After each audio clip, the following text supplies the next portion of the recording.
se lo escucha. Tarde, profesor, sí, se lo Bueno, escucha. chicos, lo que vamos a hacer hoy es la última clase del año. Vamos a ver sobre todo inflación y pobreza. En todo caso, ahí en la bibliografía tienen algún pequeño párrafo respecto a lo que es el mercado del trabajo y básicamente cómo se mide el empleo y el desempleo, ¿m? Que es simplemente lo que nosotros solicitamos cuando hacemos algún tipo de evaluación, que obviamente les informaremos debidamente. Nos vamos a detener en la clase de hoy, sobre todo en analizar lo que es la inflación. Ustedes van a ver cuáles son los objetivos de la clase, en donde vamos a tratar de determinar qué es la inflación, cómo se define, cómo habría que analizar cada una de las partes de su definición. Y luego vamos a ver cuáles son las causas de la inflación, cuáles son sus efectos y obviamente vamos a tratar de analizar cuál es el impacto en los niveles de pobreza, siempre con datos actualizados y, a ver, y básicamente respecto al INDEC. Hay un montón de fuentes respecto a la pobreza y también a la inflación. Si ustedes recuerdan, hasta hace poco tiempo había un índice que se llamaba del Congreso, en donde funcionó bastante tiempo, se inició en la época de Cristina, cuando se produjo lo que algunas personas denominaron, y para mi juicio, digamos, con bastante razón, el vaciamiento del INDEC. Hay datos que de esa época hasta el 2015, que en muchos casos han sido cuestionados y en otros casos, como supongo que ustedes sabrán, hasta hay algunos juicios vinculados con algunos títulos de deuda que emitió la Argentina, en donde el INDEC, al medir niveles más bajos de inflación y niveles más bajos de crecimiento, generaba cierto tipo de distorsiones en estos títulos de la deuda que estaban atados sobre todo al crecimiento del país. Pero hoy el INDEC funciona todavía bastante bien. Está, como ustedes saben, una persona que es aliada del gobierno, que es Marco Labaña, es quien está presidiendo el INDEC y ha continuado con la tradición, digamos, que se instauró durante el gobierno anterior de dar las cifras, gusten o no gusten. Así que, bueno, y terminada la clase, sí vamos a charlar un poquitito ya sobre el parcial en cuanto a tiempo, modalidad de ingreso y ese tipo de cosas y cualquier otra pregunta que ustedes quieran hacer a los efectos que no tengan dudas. Y la idea sería que martes o miércoles nosotros podamos hacer a través del aula virtual no quiero decir un protocolo porque no va a ser eso, sino simplemente algunas observaciones que ustedes deben tener en cuenta respecto a la modalidad del parcial. Así que arrancamos con la clase, lo hacemos lo más rápidamente posible y luego ya charlamos básicamente con el tema del parcial del próximo viernes. ¿Mm? Así que arrancamos, chicos.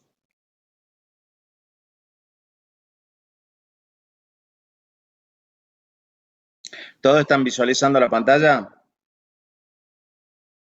Sí, profe. ¿Se visualiza la presentación? Sí, profe. Bueno, perfecto.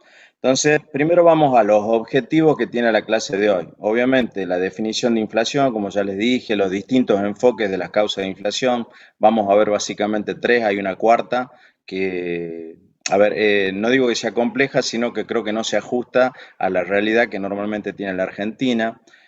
Vamos a ver cómo y quién mide la inflación, los efectos de la inflación, la diferencia que hay en una confusión que es muy general y se produce, que es el índice de precios al consumidor y la inflación y además otro concepto que es costo de vida. Son tres cosas totalmente distintas.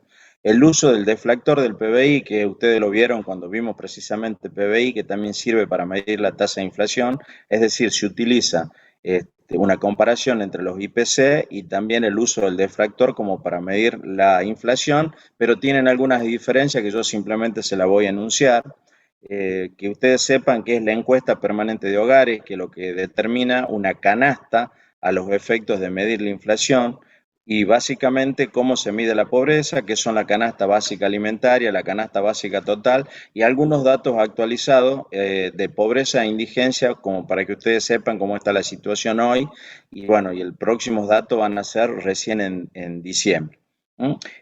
Antes de comenzar con el desarrollo de la clase, yo simplemente le voy a pasar un par de presentaciones. Uno, respecto a la cantidad de situaciones en donde nosotros hemos tenido procesos inflacionarios y caídas recesivas en la Argentina, como para que ustedes tengan una idea de por qué es necesario comprender la inflación, porque es lamentablemente una situación endémica en la Argentina, tanto la inflación como los déficits presupuestarios que en muchos casos generan la necesidad de emisión monetaria y esa emisión monetaria, bueno, genera inflación, una situación que lamentablemente nos vemos hoy otra vez casi diríamos en esas circunstancias de carácter similar. Y un comentario de un economista que tiene, digamos, algunas frases muy interesantes, yo pongo una ahí, respecto a la visualización que él tiene de particularmente lo que es la inflación. Así que arrancamos primero con ese pequeño raconto de situaciones que ha pasado en nuestro país. Muchas de esas ustedes no la han vivido, están viviendo este proceso, pero podríamos decir que en muchos casos hay ciertas aproximaciones, a ver, no todavía con la gravedad y con la crisis que teníamos en ese momento. El Rodrigazo, por ejemplo, fue una situación planteada en el año 75, antes del golpe militar, que generó mucho descontento y probablemente haya generado algunas condiciones económicas y sociales que hubieran hecho que en la gente hizo a ver, un poco más aceptable la idea de un golpe institucional, que Celestino Rodrigo fue un ministro de Economía de Isabel Perón, que había reemplazado a Perón muerto, que había muerto en el año 74, y estableció un plan de ajuste que se le dio el nombre de Rodrigazo precisamente por la virulencia que hubo en el golpe inflacionario. Hubo una inflación efectivamente muy alta que generó en ese año, en el año, como le digo, 75, algún agravamiento de situaciones económicas y sociales. La tablita cambiaria fue algo que se hizo durante la dictadura, fue algo que hizo Martínez de Oz a los efectos de establecer cierto tipo de cambio con una tablita que estaba, digamos, predeterminada. Obviamente ustedes sabrán que además de la situación económica, los gastos incurridos por la dictadura militar en la, a mi juicio, absurda guerra de Malvinas, porque además había en ese momento notorias posibilidades de que la Argentina recuperara por vías pacíficas la soberanía por un montón de indicadores, básicamente el costo que significaba para los ingleses sostener su presencia ahí en Malvinas. Bueno, fuimos a la guerra y tuvimos que afrontar además los costos de esa guerra, lo cual generó un gran golpe inflacionario también a la salida, digamos, de la dictadura, y en esas condiciones de un país muy deteriorado recibió Alfonsín el país.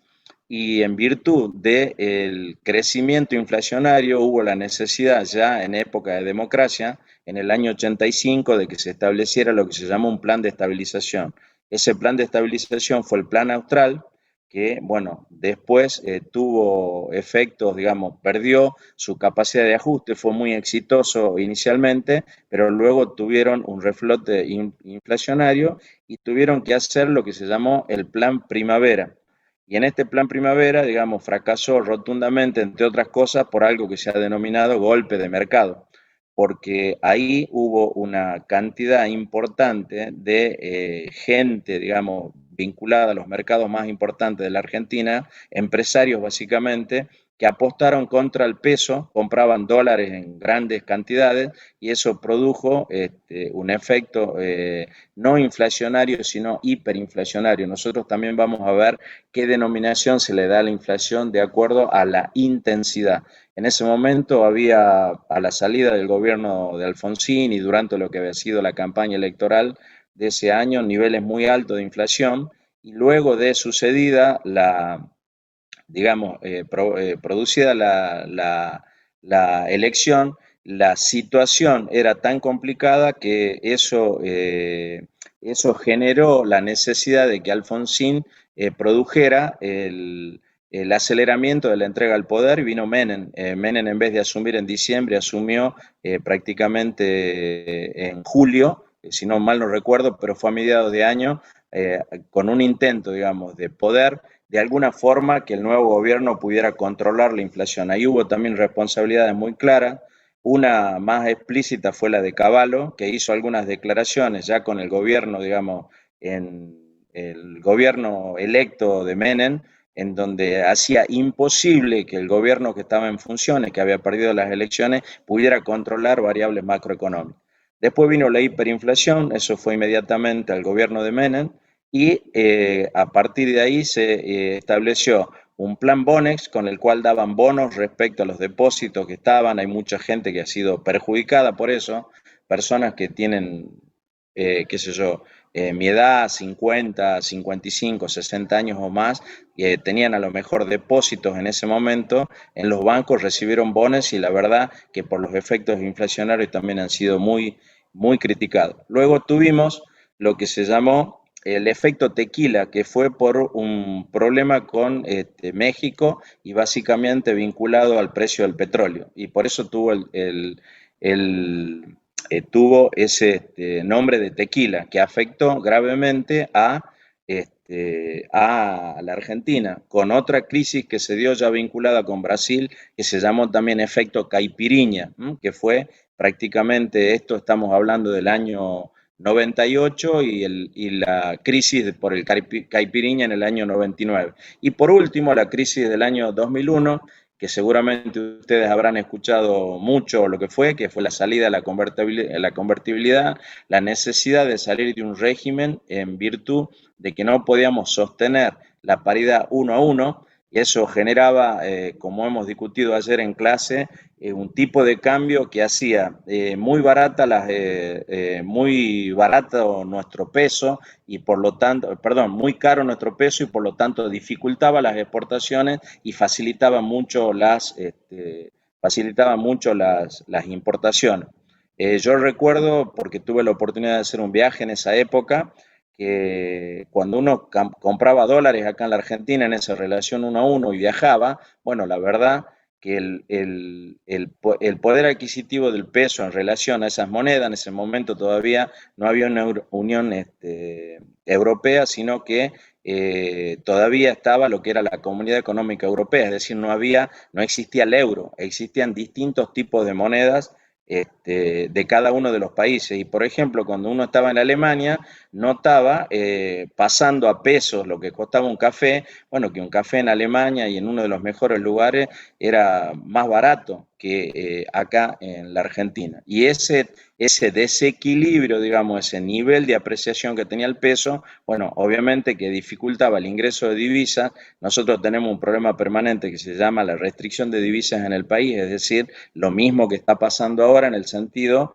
que no tenemos las divisas necesarias para afrontar nuestros pagos de deuda ni tampoco para, en muchos casos, financiar importaciones. Pero ahí ustedes tienen en ese raconto rápido que, bueno, obviamente podría llevar días de poder describir lo que sucedió en cada caso, un raconto de algunas de las tantas crisis que hemos tenido, tanto inflacionarias como recesivas en la Argentina.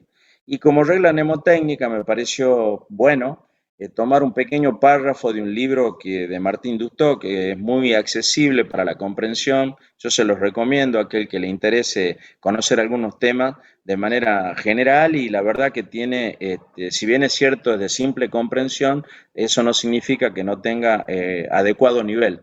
Pero él hace acá unas simples reglas mnemotécnicas, ¿no? Que son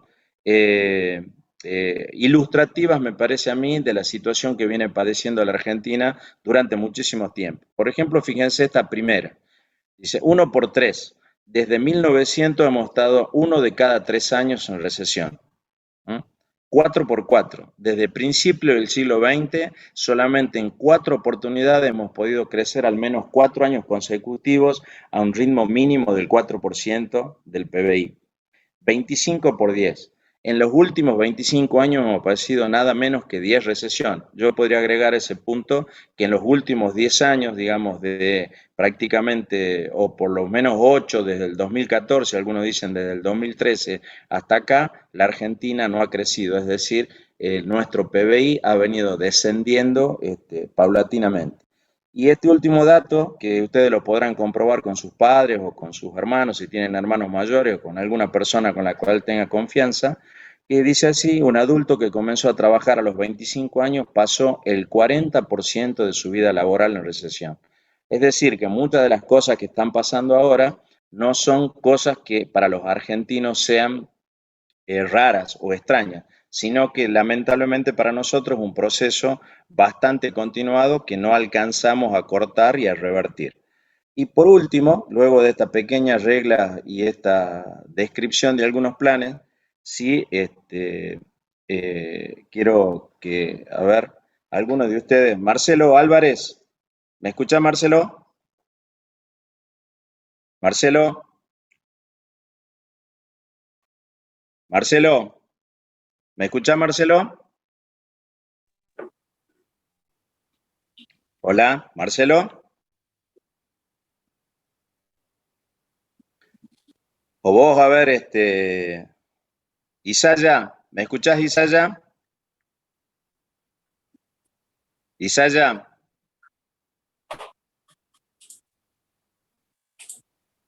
¿ustedes me están escuchando, chicos, o no me escuchan? Sí, Sí, te profe. Sí, escuchamos Sí, bien. profe. sí se escucha, Bueno, profe. entonces, Marcelo Álvarez, Capaz que- ¿m? Habilitale el micrófono, a ver, ya se lo habilito yo. Marcelo,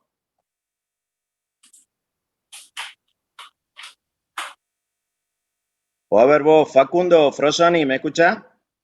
Sí, profe. Sí, lo escucho. Te pido simplemente que leas este párrafo. Bueno, perfecto. Dice, no hay forma más segura y sutil para destruir las bases de la sociedad que echar a perder su moneda. Esto destruye todas las fuerzas ocultas de las leyes económicas. Las variaciones del valor del dinero se cuentan entre los acontecimientos más significativos de la historia económica del mundo moderno. La inflación y la deflación produjeron daños muy representativos. Retardaron la producción de la riqueza y alternaron su distribución entre las clases sociales. La deflación ha sido más dañina al retardar la producción. La inflación ha sido la peor de las dos, por sus efectos en la distribución de la riqueza. Exactamente. Les pido simplemente, chicos, que cuando yo los llamen, contesten, porque nos demoramos al cuete en la clase y a veces son cosas muy simples como para que lean este párrafo. ¿M? Así que estén atentos cuando los llamen. Bueno, yendo a este parrafito, ustedes fíjense que ahí habla de un término que se llama deflación. Es algo que no ocurre demasiado, pero a veces ocurre, que esto significa cuando los precios de los productos, de los bienes y servicios caen. ¿M? Y eso obviamente, esos precios pueden caer entre otras cosas porque no hay demanda y a veces es un problema sin solución de continuidad. Normalmente se produce y este fue uno de los efectos que llevó, digamos, a que, por ejemplo, Inglaterra sacara, digamos, el patrón oro de la libra esterlina. ¿Por qué? Porque dificultaba ese nivel de transacciones. La gente no tenía dinero para hacer transacciones y aunque el precio caiga, bueno, no alcanzaba a tener poder adquisitivo la gente como para poder comprar esos productos. Y hay otro término que probablemente ustedes escuchen que se denomina estanflación, que es peor todavía que la inflación porque es una inflación acompañada de estancamiento. Y eso es obviamente quizás alguna parte de lo que nosotros estamos teniendo en la Argentina porque tenemos efectos inflacionarios que vamos a ver algunas cifras de acuerdo al INDEC y por otra parte también está claro que hay un estancamiento de la economía y una caída durante este último tiempo, como les acabo de decir, y que probablemente los próximos meses lo que nosotros vamos a tener va a ser reactivación, no crecimiento, es decir, vamos a estar reactivando la economía hasta que lleguemos a un punto en donde probablemente comencemos a crecer si todo funciona de manera, digamos, mucho más efectiva que lo que está pasando ahora. Pero a ustedes tienen una opinión de un economista muy famoso respecto a lo que genera la inflación, sobre todo en términos de distribución de la riqueza. ¿Por qué?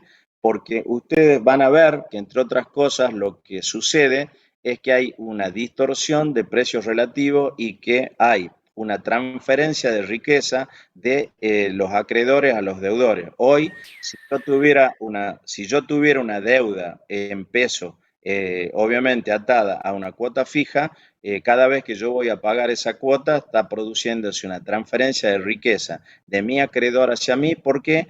Porque en términos reales yo estoy pagando mucho menos de lo que efectivamente debería pagar cuando arrancó la transacción. Así que vamos a ver al final precisamente algunos de los efectos que produce la inflación. Entonces, fíjense, primero vemos la definición de inflación. Entonces, prácticamente ustedes van a encontrar que en todos lados se define como un proceso de suba continuada en el nivel general de precios de la economía. Cuando se habla de proceso, obviamente que estamos hablando de dos momentos diferentes.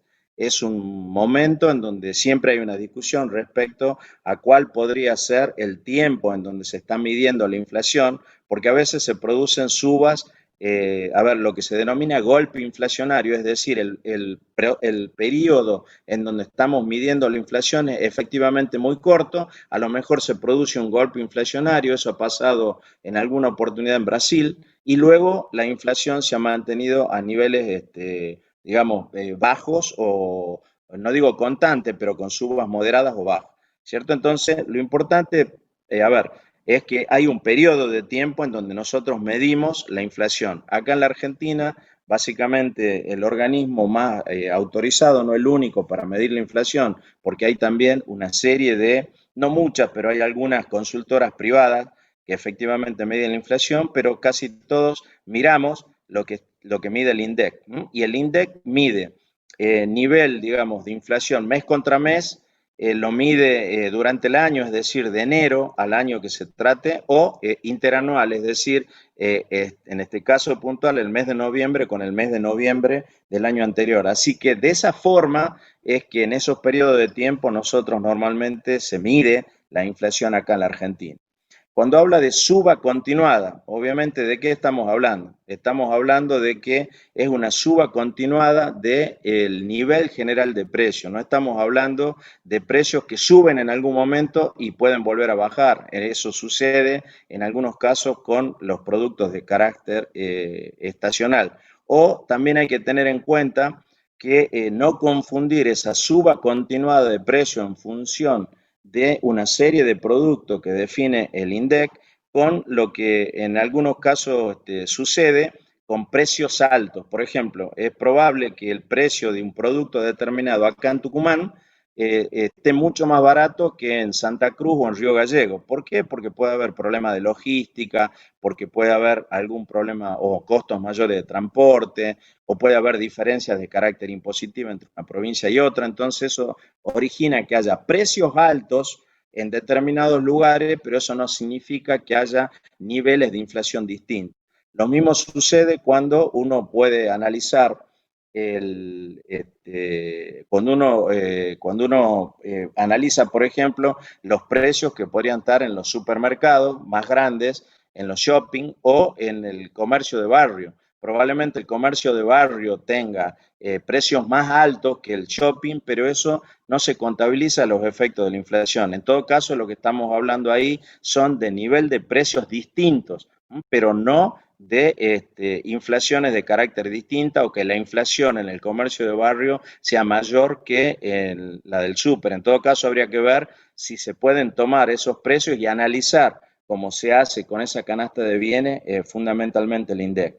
Y cuando hablamos de nivel general de precios, de lo que estamos hablando es básicamente de un nivel general de precios que tiene que ver con una canasta que se hace que se define a través de una encuesta permanente de hogares, como la vamos a ver, tal cual la presenta el INDEC. Por ahí también hay que tener en claro de que el INDEC, cuando mide la inflación en base a la canasta, lo hace en función de un consumidor promedio. Es decir, no hay una inflación para pobres y para ricos, sino que hay un promedio en donde hay cierto tipo de productos que ingresan a esa canasta general y sobre esa canasta general es la que se hace el cálculo del índice de precio del consumidor que se utiliza después para poder medir la inflación. Y esas pequeñas explicaciones que yo le di, por ejemplo, podrían explicar algunas preguntas que son muy elementales y que muchas veces nosotros las hacemos. Por ejemplo, dice, ¿por qué si pagué 10% más por el jamón cocido, el INDEC registra un 3% de aumento en carne? Bueno, ¿por qué? Porque en el grupo que conforma, por ejemplo, podría ser los fiambres, que es parte de la canasta esa general que evalúa el INDEC, bueno, puede tener poco peso dentro del grupo, porque habrá a lo mejor dentro de ese mismo grupo otro tipo de asignaciones para mortadela, salame, una serie de embutidos de ese tipo, y el jamón cocido aumenta un 10%, pero como está promediado en ese grupo, bueno, obviamente puede no tener efecto decisivo en el índice inflacionario. Fíjense, ¿por qué si pagué un aumento del 50% en cebolla solo se publica un 15% en verdura? Bueno, obviamente por lo mismo, porque se realiza un promedio dentro de ese grupo y a lo mejor hubo determinado tipo de verduras que en ese momento han bajado de precio. Y como están en ese grupo, siempre se toma un promedio y por lo tanto no refleja lo de un producto en particular, sino del el promedio de ese grupo. Y dice, otra pregunta, ¿cómo el IPC aumentó 2% en bebidas si ayer las gaseosas subieron 4%? Es probable que haya sido, como dicen ahí, la fecha, el momento en que se produjo el aumento. Entonces no lo va a tomar en ese momento, sino lo va a tomar en el mes siguiente. ¿O por qué si los tomates en lata no registraron suba, yo lo pago un 10% más? ¿Por qué?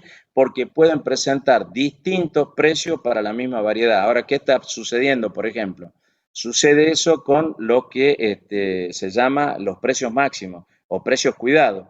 Entonces hay, por ejemplo, tomates enlatados que están dentro de los precios cuidados y que por lo tanto no deberían sufrir una variación, pero a veces uno no lo encuentra en existencia en el súper y compra otro tipo a ver, el mismo, otro enlatado, también de tomate, pero que no está dentro de los precios cuidados por alguna característica que le habrá puesto el productor, precisamente para salir de esa denominación de precios cuidados. Y bueno, tiene un aumento, pero donde lo está tomando el INDEC no está registrado ese tipo de producto. Eso lo vamos a ver porque es una de, obviamente, esta situación de que haya precios regulados reprime la inflación presente, pero puede generar una disparada, un golpe inflacionario posterior en la medida en que se liberan esos precios. Muchas veces suele ser peor el remedio que la enfermedad.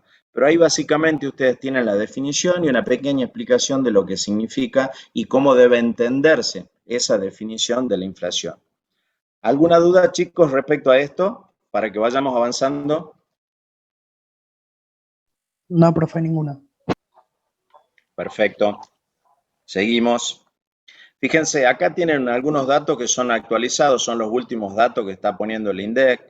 Bueno, el INDEC siempre en la página inicial les va a poner, esto está, ustedes los pueden encontrar, tiene informes técnicos el INDEC, ustedes entran a los informes técnicos, en cada uno de esos informes técnicos tiene infografías y lo que ustedes tienen arriba de la derecha son simplemente lo que está en la página, digamos, de ingreso al INDEC, en donde está la población, fíjense ya la tasa de desocupación, ya es preocupante, estamos arriba del 13% y seguramente fin de año y los primeros años del próximo, los primeros meses del próximo año, eso se puede agravar. Los precios al consumidor de octubre en relación al año anterior, que han crecido un 3,8%, y algunos otros índices que no tienen nada que ver con la clase. Pero ustedes sí tienen acá, por ejemplo, lo que es la variación general del IPC de octubre en relación al mes anterior. Acá es el total nacional. Yo no le voy a mostrar todo lo que hace el INDEC, pero ustedes deberían entender que podría haber una variación en el índice de inflación o en la tasa de inflación en el NOA. ¿Por qué? Porque ahí se toman distintas regiones. Este índice que muestra acá de 3,8 es el índice nacional, pero a la vez elabora índices de carácter regional en donde está el noreste, el noroeste, está centro, está Cuyo, está el sur y está el Gran Buenos Aires. Algunos datos que yo les voy a mostrar de pobreza son vinculados al Gran Buenos Aires. Así que todos estos datos que ustedes tienen acá son datos de nivel nacional.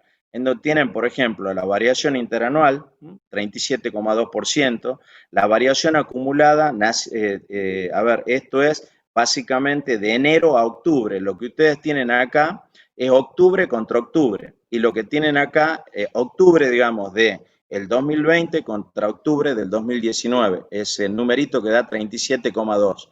Y la variación acumulada es la que va de enero a octubre.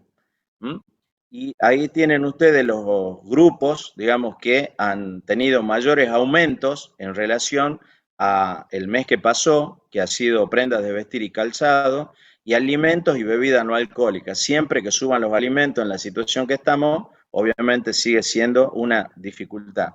Y bueno, y menores aumentos o bajas en octubre, fíjense, educación supuestamente 0,1%, nada prácticamente, y comunicación que ha bajado un 0,1%, también prácticamente nada, es decir, que no han tenido variación. Y lo que ustedes tienen acá son las variaciones mensuales, ¿cierto? Desde de noviembre a octubre. Esto es noviembre, obviamente, del 2019, en donde ustedes pueden ver en esas pequeñas tablitas cómo ha estado variando el nivel general del índice de precios al consumidor. Estos son datos que son públicos, ustedes los pueden obtener por distintas fuentes. Yo siempre trato de ir a la fuente que me parece más segura, que hasta acá es el INDEC.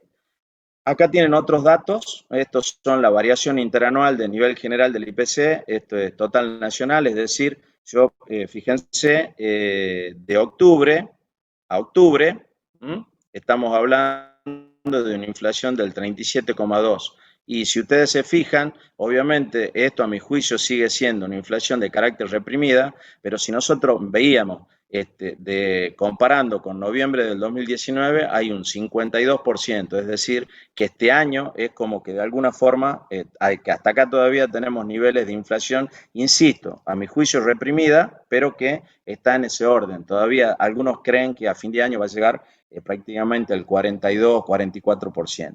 Y acá tienen la variación mensual ¿de qué? De los grupos con los cuales el IPC va tomando cada uno digamos, a través de la encuesta, los encuestadores van, cada uno de esos grupos tienen una serie de productos y cada uno de esos grupos da un resultado que luego se pondera y nos da el índice total. Entonces, fíjense, para el mes anterior, obviamente prendas de vestir y calzado 6,2, alimento y bebidas no alcohólicas 4,8 y van bajando un poquito, pero acá ustedes tienen ya cada uno de los grupos que conforman esa canasta con el cual el INDEC mide la inflación, equipamiento y mantenimiento del hogar, transporte, acá está el nivel general de precio que es 3,8, restaurantes y hoteles, salud, recreación y cultura, vivienda, agua, electricidad y otros combustibles, bienes y servicios varios, subsidios, bebidas alcohólicas y tabaco, educación y comunicación.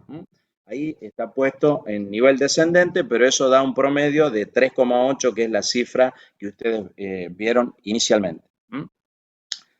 Fíjense, acá en principio, ¿qué es el IPC? ¿Qué es el índice de precios al consumidor? El índice de precios al consumidor es un indicador que mide la evolución promedio de los precios de un conjunto de bienes y servicios representativo del gasto de consumo de los hogares residentes en un área determinada.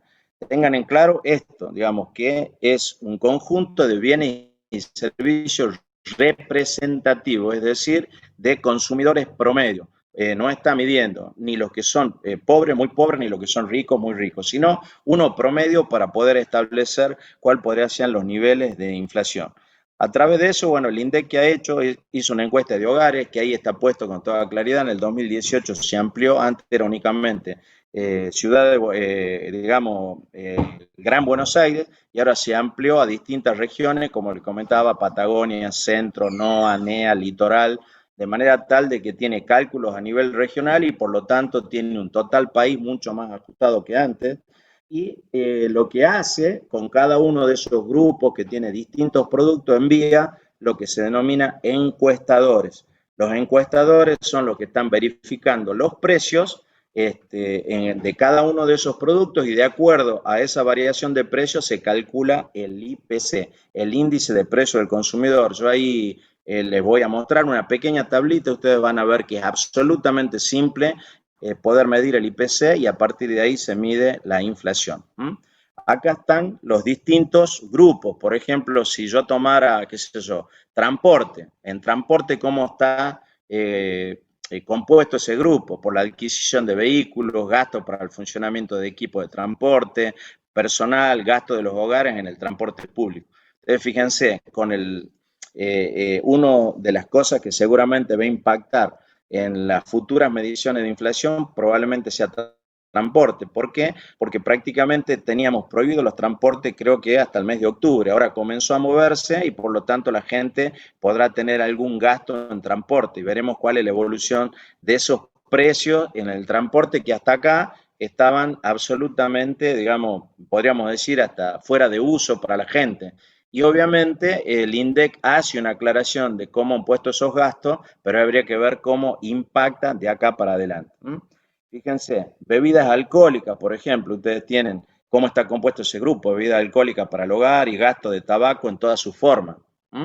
O, por ejemplo, educación, servicios educativos de preescolar, primaria, secundaria, terciaria, universidad y postuniversitaria. De cada uno de estos grupos, obviamente hay una serie de cosas que se miden y bueno, y de ese tipo de cosas que se miden se va conformando lo que se denomina el IPC, el índice de precio al consumidor.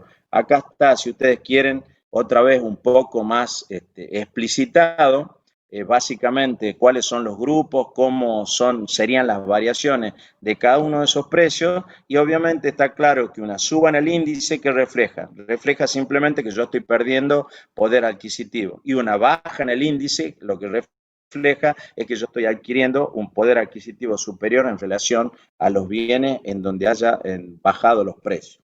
Pero ustedes tienen, esto está absolutamente disponible y por lo tanto ustedes pueden también verificar con otra fuente. Todas las fuentes que yo les estoy mostrando son del INDEC. Y acá le voy a mostrar simplemente cómo se calcula el INDEC. O sea, cómo se calcula el IPC, cómo hace el INDEC, que es una manera muy simple y muy, digamos, muy básica como para entenderla rápidamente. Los encuestadores, primero, ¿qué es lo que hace? Se conforma lo que se denomina una canasta básica, que acá yo le puse hipotética, ¿no es cierto? De cantidad y precio por periodo, no tiene que ser real, sino que simplemente hay una canasta que se hizo en base a ¿qué?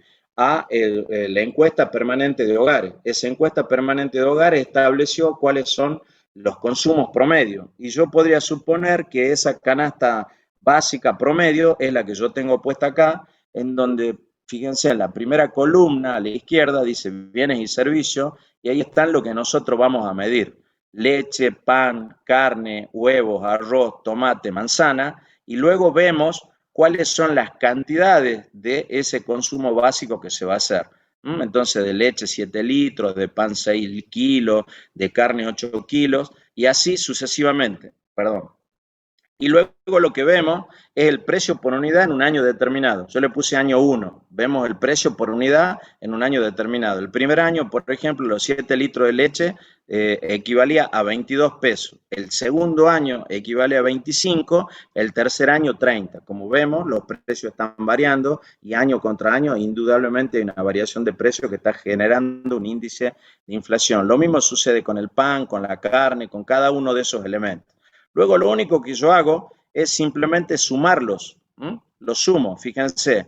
Entonces, en el año 1, el consumo total medido en pesos de leche me da 154, en el año 2, 175, en el año 3, 210. Voy sumando producto por producto y saco los totales. Y yo me fijo que en el año 1, obviamente, yo tengo el año que voy a tomar como base, me da un valor de 100 en relación al otro, digamos, hay un promedio de 108 y respecto al siguiente 130. Con esos datos, yo simplemente aplico esta pequeña fórmula que está acá, en donde está medido para cada uno de los años. Obviamente, en el año base, ustedes fíjense, 1.491, que es el total para ese año, para el año 1, sobre 1.491 por 100, ¿qué me da? Es el año base, el año 100, el año, digamos, el año base que yo puse, entonces prácticamente es donde yo voy a tomar como referencia para medir. Y luego lo voy a referenciar respecto a los demás.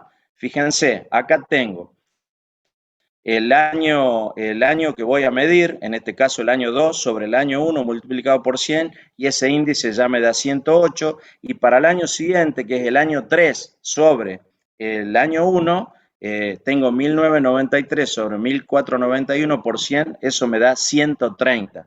Y con esos valores, básicamente lo que nosotros hacemos son calcular los niveles de inflación, que son estos que están acá. Para el año 2, en relación al año 1, yo tengo 8% de inflación, y para el año 3, en relación al año base, tengo 20% de inflación. Es decir, que ustedes, si se fijan, es una fórmula muy simple, ustedes las tienen puesta acá arriba, y que básicamente, entonces ustedes entienden que el índice de precio al consumidor es una medición que se hace en base a una encuesta que hizo en su momento el INDEC, que es la encuesta permanente de hogares. Con eso se establecen una serie de productos que nos permiten a nosotros establecer lo que sería un consumo promedio. Medimos o vamos a encuestar los niveles de precio de cada uno de esos productos.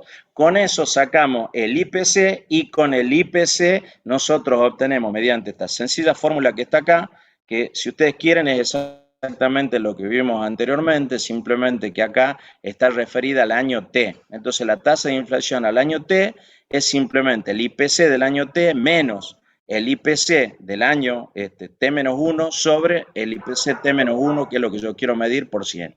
Y eso es lo que básicamente me da la inflación.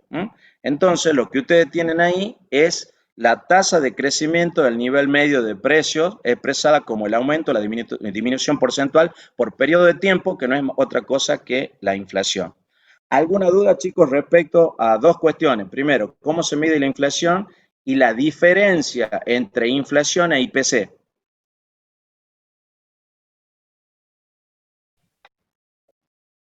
¿Alguna duda? No, profe, ninguna. No, profe, Perfecto. ninguna. Lo que ahora vamos a ver es simplemente algo que es muy difícil de medir y que de hecho no se mide, que es el costo de vida, porque son dos cosas totalmente distintas. Nosotros muchas veces decimos, che, ¿cómo aumentó el costo de vida? Pero eso lo estamos refiriendo ¿a qué? A un nivel de gasto propio y particular. Obviamente, si yo quiero mantener mi nivel de vida y estoy acostumbrado a determinado nivel de gasto, es probable que mi costo de vida esté por encima de la inflación. ¿Por qué? Porque el IPC lo que mide es un consumidor promedio. Y es probable que a lo mejor yo tenga determinados hábitos, costumbres y consumos que no son los que está midiendo específicamente ese consumidor promedio. Y por lo tanto, bueno, acá tienen la misma, a ver, antes de ir a esa diferenciación, así como le estamos midiendo a la inflación utilizando el IPC, también se puede utilizar una herramienta que ustedes ya conocen, que es el deflactor, ¿cierto? De la misma forma en que hemos venido viendo hasta acá, ustedes recuerdan que el deflactor para lo que servía era para medir el PBI en términos reales. Bueno, también se puede utilizar el deflactor para medir niveles de inflación con esa sencilla formulita que ustedes tienen ahí abajo. Pero sí les voy a hacer una pequeña salvedad. La salvedad es que miden dos niveles de inflación distintas. En un momento en donde precisamente el PBI, digamos, el INDEC no funcionaba, se utilizó mucho el deflactor para medir la inflación. Pero ustedes tienen que recordar que el PBI mide todos los bienes y servicios producidos en un país durante un determinado tiempo. En cambio, el IPC lo que mide es simplemente una canasta determinada por la encuesta permanente de hogares, es decir, que mide un grupo mucho más reducido de productos, y por lo tanto puede haber alguna diferencia entre la inflación que medida a través del deflactor que la inflación medida a través del IPC. Lo pongo porque ustedes van a encontrar en todas las bibliografías que hay dos maneras de medir la inflación. Una, básicamente utilizando el IPC, y otra utilizando el deflactor del PBI.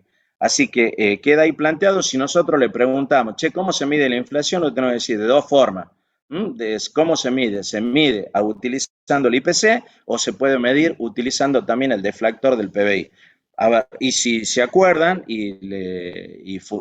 ver, es mucho mejor todavía que obviamente puede haber alguna diferencia. ¿Por qué? Porque el IPC mide un grupo determinado de productos para un consumidor promedio y que el deflactor del PBI lo que está midiendo es el nivel, digamos, de inflación de todos los bienes y servicios producidos en un país durante ese año. ¿Está claro eso o hay alguna duda respecto de esta cuestión? Yo tengo una pequeña pregunta. Sí, señor. Por lo que entiendo, la inflación medida en base al IPC sería un poco más aproximada a la realidad general, ¿verdad? A ver, al consumidor promedio. ¿Entendés? O sea, a ver, lo que hace el INDEC es establecer los niveles de consumo de un consumo promedio de una persona o de un hogar, porque ustedes van a ver cuando se haga la canasta básica y su evaluación, tiene algunas pequeñas cuestiones que hay que tener simplemente en cuenta para entender el proceso. Entonces, yo qué te diría, me parece que es más aproximado a la realidad las mediciones que se utiliza el IPC, que está basado en ese consumidor promedio, y no el del deflactor del PBI, que está midiendo todos los bienes que se producen en un país en determinado tiempo. También te quiero decir que en el momento en que el INDEC no funcionaba, había gente que utilizaba el deflactor y pareciera ser que los resultados eran bastante aproximados, y por lo tanto pareciera ser también de que no es una mala medición, pero no es, a ver, tan exacta relacionada o tan aproximada relacionada con lo que es un consumidor promedio en la Argentina. No sé si te contesté la pregunta. Hola, hola. Sí, estaba tratando de desmutearme. Sí, sí, sí se entiende, profe, gracias. Perfecto, listo. Ahora sí, lo que vemos, fíjense, lo que es la clasificación de la inflación. Según la intensidad, a ver, inflación baja o moderada. La inflación baja o moderada es la que no excede un dígito, es decir, que estaría en el orden del 10% anual, o el 1% mensual, una cosa así. Esa sería una inflación baja o una inflación moderada, en donde digamos, los precios van variando de alguna manera previsible para las personas, y eso hace de que, bueno, de que se puedan tomar decisiones económicas con algún grado de previsibilidad. Lo que se denomina inflación galopante, nos guste o no nos guste a nosotros, así está en la bibliografía y así lo van a ver ustedes en todos lados, es cuando la inflación tiene ya dos dígitos. Es decir, cuando la inflación tiene dos dígitos, como la que estamos teniendo nosotros hasta acá, podríamos decir que tenemos una inflación ya importante. Cuando la inflación llega a tener ese tipo de niveles, bueno, realmente estamos en algún tipo de problema, y por eso, obviamente, es que hay todo un intento del gobierno por frenar la inflación, que no va a significar otra cosa que limitar la emisión. Eso lo vamos a ver cuáles pueden ser los efectos de la emisión cuando veamos los factores causales. Y la hiperinflación, lamentablemente también la hemos subido en la Argentina, es cuando la inflación, digamos, supera, medida anualmente, eso o alcanza niveles de 3 dígitos o más. Por ejemplo, qué sé yo, acá en la Argentina, en la época de Alfonsín, llegamos a tener, y también en la época de Menem en algún momento, inflación del 200% mensual. Obviamente eso te daba niveles de inflación altísima, o por ejemplo la que tenía, no sé actualmente cuánto será la inflación en Venezuela, pero llegó a tener 13.000% anual. Esos son niveles de inflación y normalmente se definen así en función de la intensidad del crecimiento de la inflación. Y según los factores causales, ustedes lo que van a encontrar es que en la bibliografía, ustedes van a encontrar lo que se denomina inflación de demanda. La inflación de demanda se produce cuando la gente, a ver, empieza porque tiene cierto nivel de gasto que le permite desear más bienes y servicios de lo que produce esa economía. Esto significa que si estuviéramos en una situación de pleno empleo, en donde todos los factores se están produciendo al máximo y la gente tiene la posibilidad de poder adquirir más bienes de lo que esa economía produce, se genera lo que se denomina tirón de demanda. es decir, demandamos mucho más de lo que se produce y obviamente cuando eso se genera, lo que sucede es que hay obviamente un aumento de precio. Pero para que eso suceda, también es cierto que tiene que haber cierto componente de carácter monetario. ¿Por qué? Porque una condición necesaria para el surgimiento de ese excedente o demanda o brecha inflacionaria es que el nivel de gasto, ¿no es cierto?, pueda realizarse. Entonces, la disponibilidad de medio de pago que normalmente tiene la gente, y es lo que se denomina oferta de dinero, debe superar los deseos del público. ¿Para qué? Para retener dinero para sus transacciones o como forma alternativa de mantener la riqueza. A eso se le denomina demanda de dinero. Y ese sobrante de dinero, es decir, esa diferencia que hay entre la oferta de dinero y la demanda de dinero por parte del público, genera un excedente y ese excedente es el que sirve para financiar precisamente ese excedente de gasto o ese excedente de consumo y eso genera la inflación. Es decir, que en este caso puntual, obviamente nosotros tenemos un componente de emisión monetaria que además, como toda otra mercancía y el dinero también tiene esas características, en virtud de su abundancia va perdiendo su valor. Por eso es que ustedes van a escuchar que no es que el dólar esté caro, sino que el peso está demasiado barato. Es decir, no es que faltan dólares, sino que están sobrando pesos. ¿Por qué? Bueno, porque vía la emisión para financiar los gastos producidos por la pandemia, hoy hubo una diferencia importante entre la oferta de dinero, que son todos los medios de pago disponibles, y la demanda de dinero que tiene la gente y por lo tanto hay un excedente. Y ese excedente se puede volcar al consumo y por lo tanto puede haber niveles de inflación. Esa es una posibilidad. La otra posibilidad es la inflación de oferta o de costos, y la inflación de oferta de costos está vinculada con algunas cuestiones que tienen que ver con la suba de determinado costo para la producción. En algunos casos pueden ser los salarios, yo creo que en una presentación posterior lo he puesto, pueden ser los salarios. ¿Por qué? Porque a lo mejor puede haber un gremio determinado que tiene un poder de movilización tan alto que puede imponer determinado tipo de salario y por lo tanto, ¿qué hacen las personas que están trabajando con ese gremio? Si pueden trasladar ese aumento de su costo, en este caso de los factores, el salario, uno de los factores que es el salario, a los consumidores, lo va a hacer y eso obviamente va a generar inflación. También es cierto que en la Argentina nosotros tenemos otros dos componentes que hoy están reprimidos, que si se liberara podría generar esa inflación de costo. Uno es el costo del dólar. ¿Por qué? Porque hemos comentado con ustedes que hay muchos productos que se fabrican en la Argentina que tienen componentes importados. Los autos, por ejemplo, 2/3 partes de los autos son importados y por lo tanto, si hubiera una devaluación, ¿eso qué generaría? Generaría un aumento de costos para esas personas porque lo venden al auto en pesos, pero tienen que comprar componentes en dólar y por lo tanto eso se va a trasladar al precio final del auto, con lo cual obviamente eso se genera inflación, es decir, el precio de la divisa puede influir en la inflación de costo y de hecho tan claro es así que precisamente uno de los motivos por el cual el gobierno no devalúa a pesar de las presiones que tiene es precisamente por el impacto inflacionario que podría tener. Y el último punto podría ser el de las tarifas que están congeladas o reguladas, ¿cierto? Esas tarifas que están congeladas o reguladas, en el momento que se liberen, especialmente los combustibles y todo lo vinculado con la energía, va a generar costos de producción mucho más altos que, bueno, también pueden hacer que haya un impacto inflacionario importante.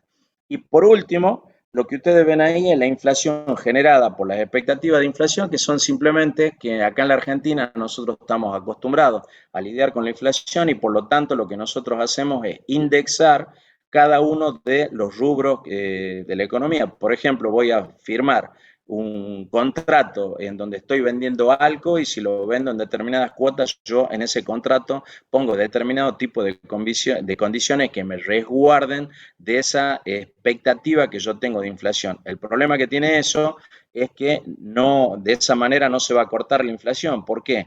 porque yo pienso que va a haber determinado nivel de inflación y obviamente es una especie de profecía autocumplida. Como yo todos mis contratos y todas mis transacciones van a estar referidas a esa expectativa de inflación que yo tengo, bueno, la inflación, lejos de disminuir, seguramente estará en el nivel de las expectativas que yo tengo o mayores. Esta es una dificultad muy grande. A ver, yo puedo decir lo que me afecta a mí, que se lo he comentado en un par de actividades. Si yo estoy vinculado, digamos, al Estado, el Estado ha dado aumentos en función de la inflación presente, ya no de la pasada, ni mucho menos de la futura. Lo que está haciendo, o lo que debería hacer, es poner metas de inflación y en función de esas metas de inflación referir todas las otras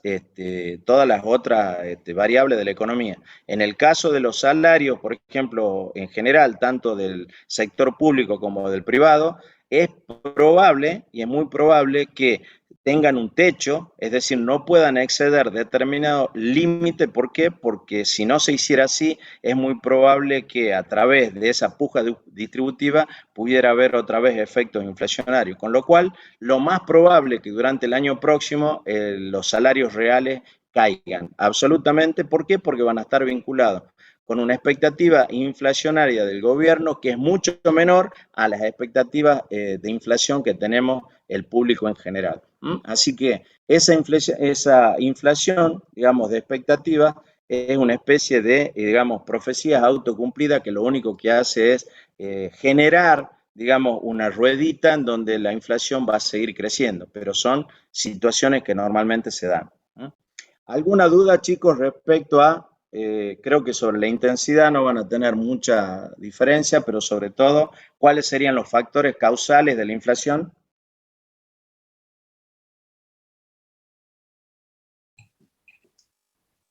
Sí, profe, yo tengo una duda sobre la Sí. inflación de demanda, si me la podría explicar nuevamente que no me quedó muy claro. Bueno, la inflación de demanda, lo que yo te digo es lo siguiente. Suele suceder que la gente, por determinado tipo de motivos, a ver, en una economía que está funcionando normalmente, no como la que tenemos nosotros, pueda tener deseos y tener nivel de gasto mucho mayores de lo que esa economía puede producir en bienes y servicios. Por lo tanto, está demandando mayor cantidad de esos bienes y servicios, demanda mucho más.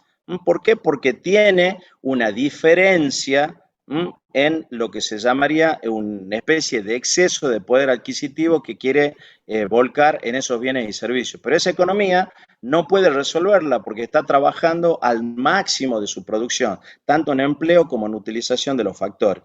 Entonces, lo que sucede es que para que eso se dé adicionalmente, y eso es algo que nos está sucediendo a nosotros, todos los medios disponibles de pago en esa economía que se llama oferta de dinero, tiene que ser superior a lo que demandamos nosotros para efectuar transacciones o para tener una reserva de riqueza con ese dinero. Cuando hay esa diferencia, ese excedente de carácter monetario es lo que hace que la gente genere mayor cantidad de bienes y por lo tanto lo que sucede es que los precios de esos bienes que no aumentan porque la producción está llegando al límite, está generando un problema, digamos, inflacionario.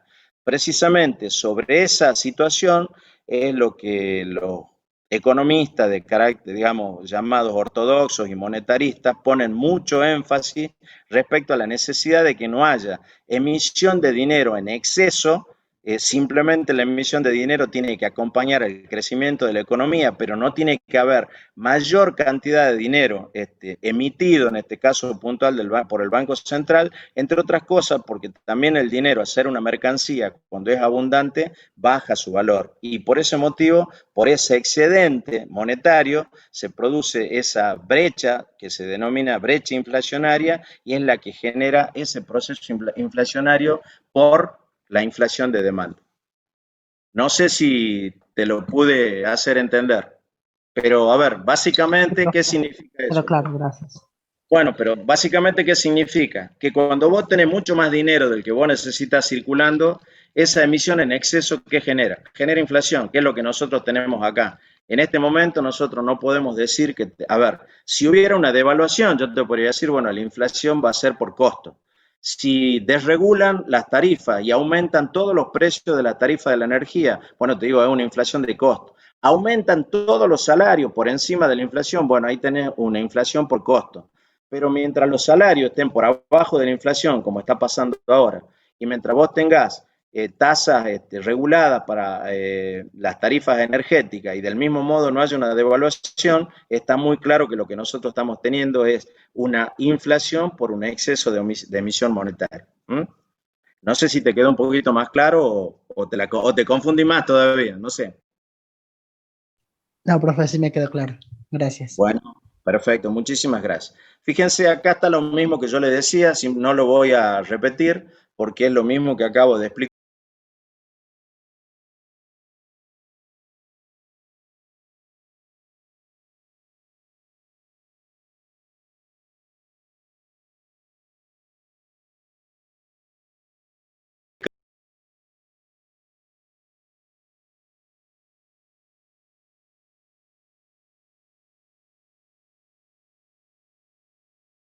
Que la expectativa inflacionaria va a ser a la baja y no a la alta. Entonces, si la expectativa inflacionaria es a la baja, bueno, seguramente nosotros en nuestros contratos y en nuestros acuerdos informales también tendremos en cuenta eso y por lo tanto no generaremos más inflación por expectativa.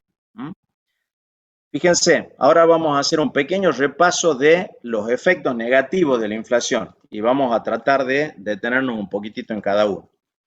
O algo ya se lo expliqué inicialmente, desplaza riqueza de los acreedores a los deudores. Es decir, si alguien me debe plata a mí y esa plata estaba en plazos y además en cuotas fijas, obviamente que hay una transferencia de riqueza del acreedor al deudor. ¿Por qué? Porque cada vez que yo recibo dinero en términos reales, estoy recibiendo mucho menor dinero. Y otra cosa que también hemos conversado con ustedes es que si la tasa de interés va a ser real o nominal.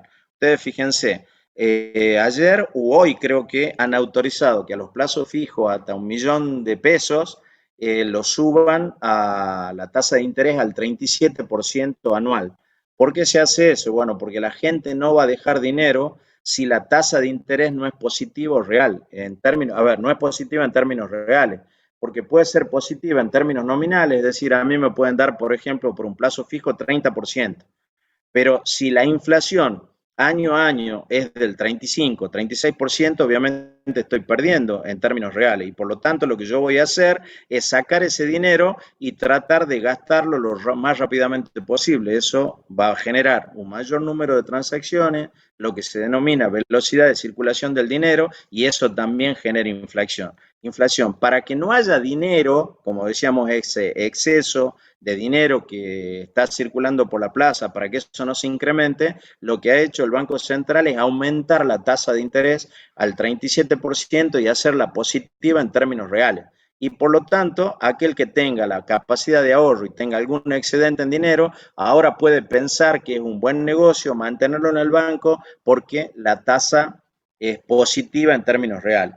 De cualquier forma, hay varios estudios que determinan que que los plazos fijos, cuando uno lo mantiene determinado tiempo en la Argentina, por los niveles de inflación que tuvo, bueno, siempre uno pierde en términos de interés real.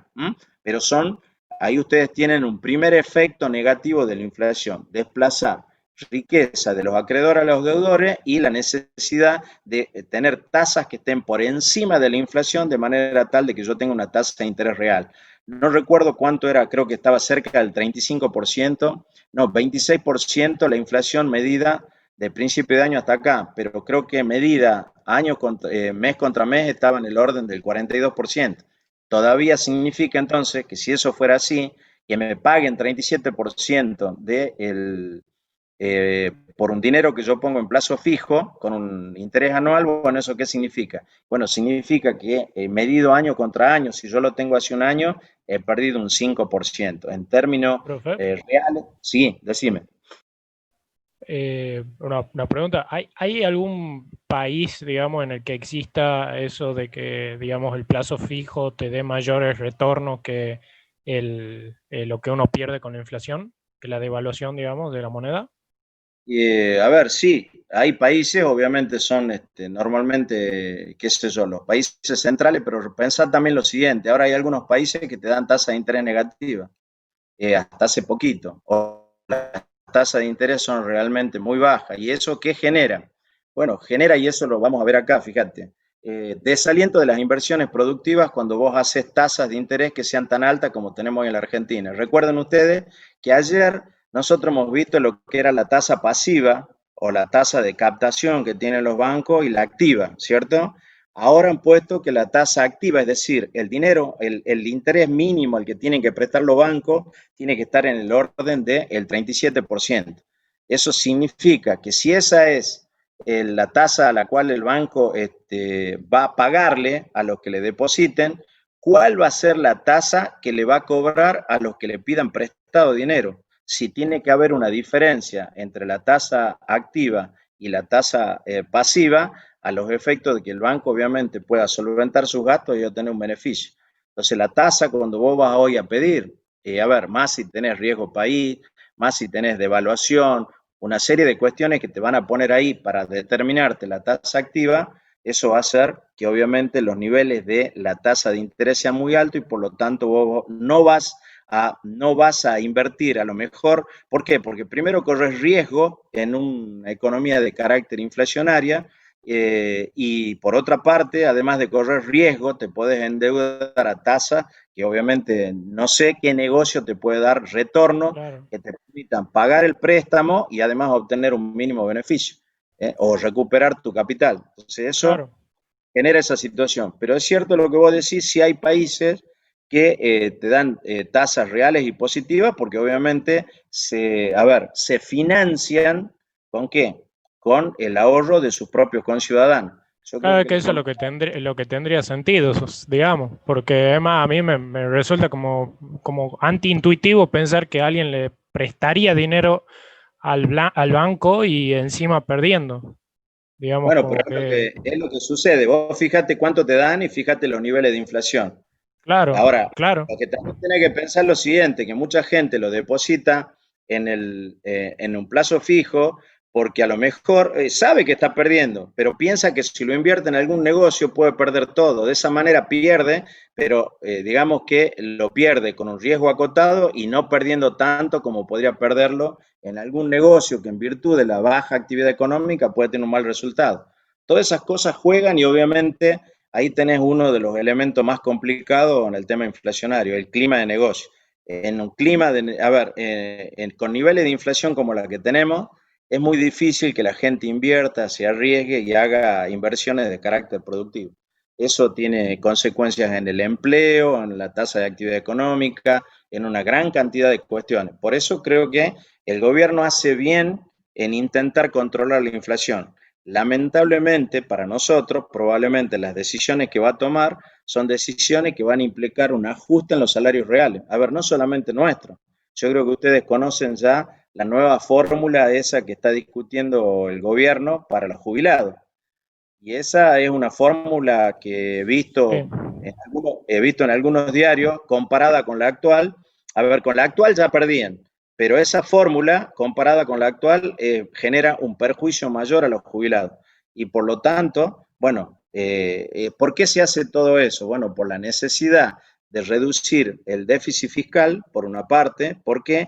Porque no hay manera de que nosotros podamos endeudarnos de manera tal de cerrar esa brecha fiscal. Y por lo tanto simplemente tenemos que reducir esa brecha porque tampoco podemos seguir emitiendo, porque si seguimos emitiendo para financiar ese déficit, bueno, lo que va a suceder es que vamos a seguir teniendo los niveles de inflación que tenemos hasta acá. Bueno, por lo tanto, no queda otra que ajustarse el cinturón. Y a nosotros nos va a tocar, y obviamente quizás el peor pecado que comete este gobierno es haber dicho, por ejemplo, que le iba a aumentar 20% en diciembre del año pasado a todos los jubilados y que no iba a haber ajustes sobre los jubilados y hoy obviamente se ve obligado por las circunstancias a hacer lo que tiene que hacer, pero ya sabía en diciembre del año pasado que no lo podía sostener. Tanto lo sabía que si ustedes recuerdan, mandó una ley de emergencia inmediatamente en diciembre que congeló la fórmula de actualización de los salarios de los jubilados y puso una fórmula propia primero por decreto y luego por ley y que ahora se ratificó en el presupuesto. Es decir, que sabían absolutamente que era imposible cumplir con esa promesa electoral. Y bueno, por eso mismo A ver, nosotros tenemos a veces que formarnos un poquito en algunas cuestiones de economía, porque bueno, podría ser que con muy buena fe nosotros terminemos votando un gobierno que nos dice una cosa, pero que las circunstancias le van a imponer a otra o que es de imposible cumplimiento. ¿Mm? Claro, que es lo que pasa siempre, digamos, al fin y al Bueno, cabo. pero ojalá que se pueda revertir. Lo que sucede acá, mira, estaba viendo un político, ¿cierto? Que por ejemplo utiliza TikTok para comunicarse con los jóvenes. ¿Y por qué lo hace? Bueno, porque pasa un poco como pasa con ustedes. Probablemente ustedes se informen de muchas noticias a través de qué? A través de las redes sociales o a través de internet. Probablemente no estás suscrito a determinado tipo de diarios que validan, a ver, tienen opinión y pueden tener una opinión ideologizada, pero es una opinión mucho más acreditada que de una fuente anónima que pudiera haber en Internet. Bueno, y eso hace, a ver, que a lo mejor ustedes no puedan contrastar los dichos de determinado político con que parece muy simpático, que es muy piola, que es muy atractivo a través de las redes sociales, que es muy ingenioso, pero que luego tiene que tomar decisiones que nos afectan a todos. Y bueno, cuando toman esas decisiones, obviamente se acaba TikTok, empatía y todo lo demás. ¿Por qué? Porque hay que tomar algunas decisiones de carácter macroeconómico, como en este caso, que bueno, tiene, a ver, yo no le critico el hecho que que tengan que hacer un ajuste. Entiendo que por las circunstancias es probable que lo puedan hacer. Podría molestarme si vos querés un poquitito y no mucho más que hablen de sustentabilidad cuando en realidad tienen que reducir el gasto. La sustentabilidad no es para el gasto, la sustentabilidad es para poder pagar los compromisos que tenemos con la deuda, tanto con el Fondo Monetario como con los bonistas. Esa es la sustentabilidad, ¿cierto? Y eso requiere un ajuste, pero está bien, disimularlo de la mejor forma posible. Lo que no me parece correcto y creo que nos lleva siempre por caminos equivocados es que no nos digan la verdad. Si la situación es tal cual está, obviamente hay una gran responsabilidad del gobierno anterior y también de los gobiernos anteriores, porque venimos pateando la pelota hacia adelante, y no te dicen, a ver, mire muchachos, nosotros, a ver, en estas circunstancias, como nos puede pasar a cualquiera, perdés el trabajo y cuando perdés el trabajo tenés que reducir tus gastos. Y vos no podés ir a tu casa a decirle, miren, vamos a seguir gastando lo mismo de siempre, porque no si perdiste el trabajo. Hasta que no recupere otra vez ese flujo de fondo que te permita sostener tu nivel de vida y tenés que ajustarte el cinturón. Y es una mala comparación reducir un país a una familia, pero obviamente a veces sirve simplemente para ejemplificar que nosotros no podemos seguir sustentando los niveles de gasto que tenemos porque no son simplemente imposibles. Y eso, a ver, hace, por ejemplo, como ustedes ven acá, que los sectores más pobres son los más perjudicados por la inflación. Por eso se habla del impuesto inflacionario que perjudica, como se ve ahí en el segundo punto, a aquellos que tienen renta fija, que son la mayor cantidad de las personas que hay acá en la Argentina. Ahora bien, los que no están atados a renta fija probablemente puedan ajustar sus ingresos a los niveles de inflación o por encima. O habrá algunos sectores que, como les comentaba ayer, en el caso de ustedes, del sector de ustedes, están por encima de los salarios de la inflación, pero no es toda la economía, son sectores muy puntuales. En el promedio, el salario va a caer y vamos a ser perjudicados. Lo que, insisto, yo no critico la necesidad que tengan que tomar de un ajuste. Lo que sí me parece que hubiera sido mucho mejor para todos que dijeran exactamente la verdad y no que era posible hacer muchísimas cosas que de entrada sabían que efectivamente no se pueden hacer. Profe, Sí, señor. ¿qué opina usted de achicar el déficit fiscal achicando el tamaño del Estado político o la Bueno, casta política? a ver, el Estado nuestro es un Estado muy grande y tiene sectores, a ver, Es vos lo más tenés que, grande del mundo, sí. bueno, tenés que medir dos cosas. ¿Cuánto es lo que vos te podés ahorrar de gasto y cuál es el impacto social? Yo creo que vos conocés el país igual que yo. Imagina si, a ver, salvo que tengan una política muy inteligente de reducción de personal, como ya se hizo en alguna oportunidad. Hubo momentos que te daban retiros voluntarios, había jubilaciones anticipadas, había una serie de elementos que inducían a las personas que trabajan en el sector público a digamos, retirarse. Pero luego también te digo que muchas de esas personas que se fueron volvieron a ingresar. Pero yo creo que lo menos que deberían hacer es reducir algo que creo que evidentemente es una locura, que es el gasto político.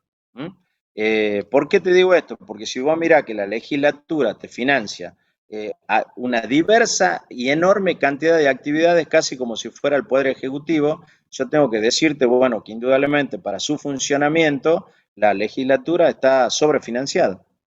Pero bueno, obviamente todo el mundo quiere tener caja porque no se puede hacer en este país.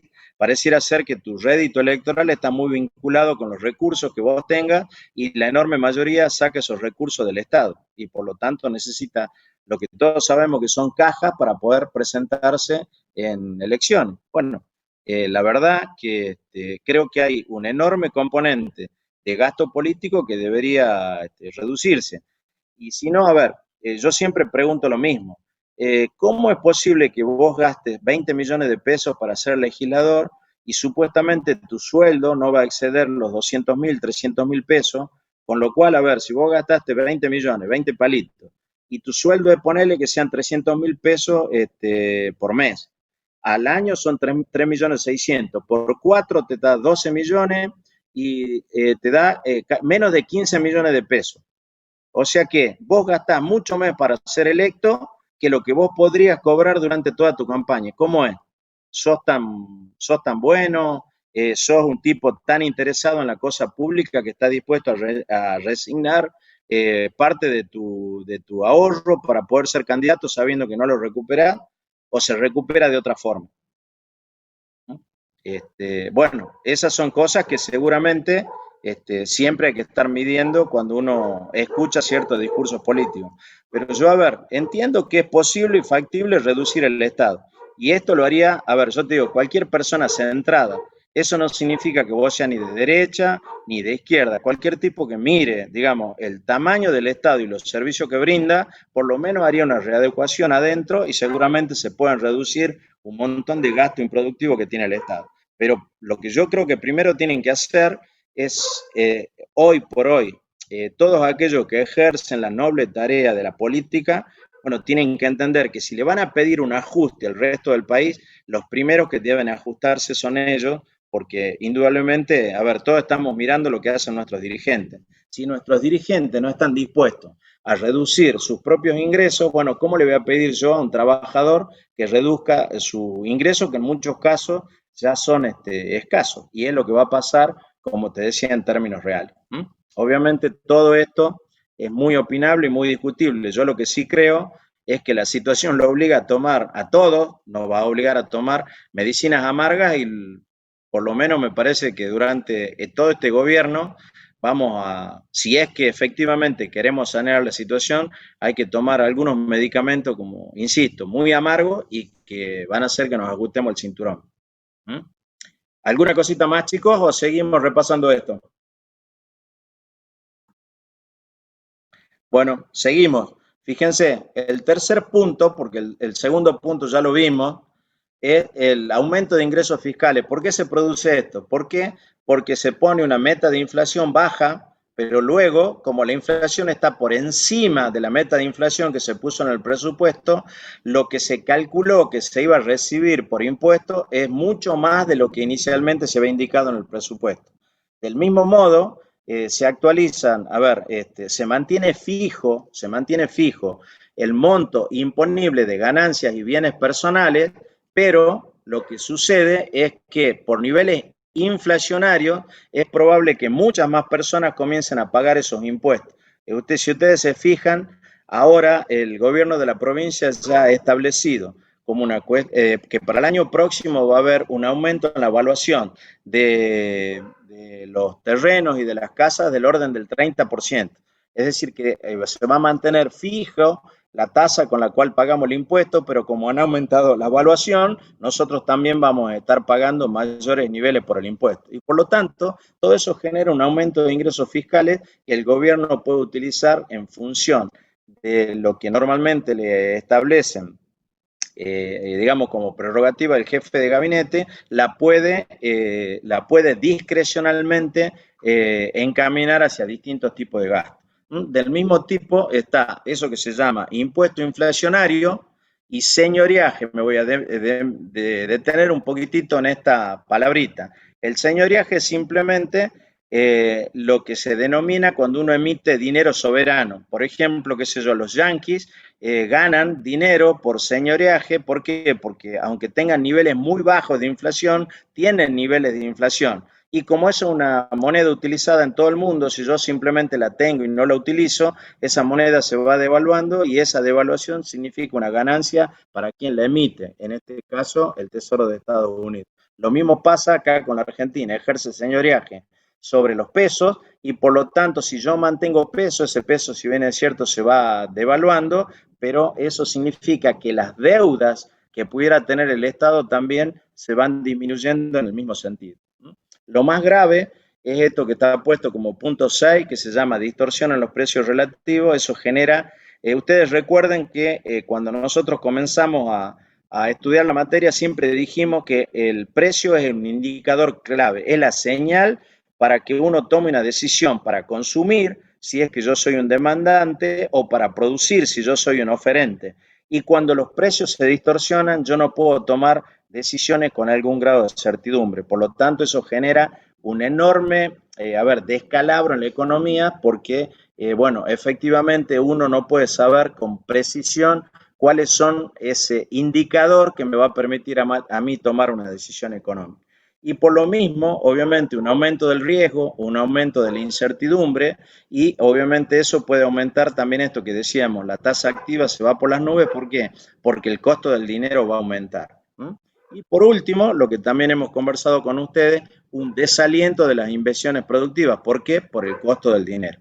Así que efectivamente ahí ustedes tienen todos los efectos negativos que genera la inflación.